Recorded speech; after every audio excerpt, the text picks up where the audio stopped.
when you offer something to one of these companies, you're making it more expensive for everybody else to employ somebody by removing the company from the tax rolls.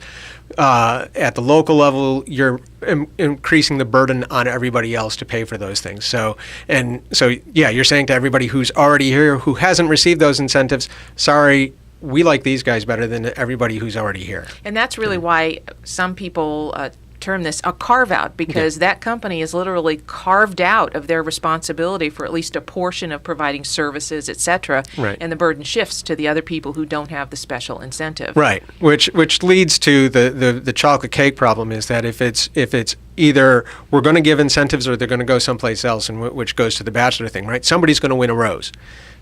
It might as well be us. Let's figure out how to do that. And that's where the legislators start, and the governor and everybody else who's involved in this process. That's where their starting point is. It's either we have A or we don't have it.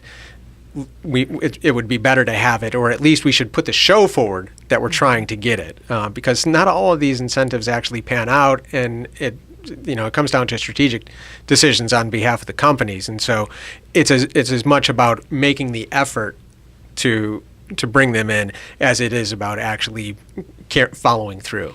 So what are the alternatives then, Joe? If it's not an either or, right. We either out there and we get it, or we just stay on the sidelines, what would you recommend to a legislator who is pondering what the next step should be? Yeah, the better option is always to find something better. And so if it's chocolate cake or a salad or a run or something like that, right? If you go for a run, you're not as hungry afterwards, and so you might not want the chocolate cake anyway, and you feel better in the long run. Yeah, that's a lot of runs, but that's it's a really hard thing to do. It takes a lot of discipline for a person to avoid chocolate cake and go for a run. It's that hard for legislators as well. But that's where they should be looking, and they've done that with lower taxes and lower regulatory burdens. This is just the icing on the cake.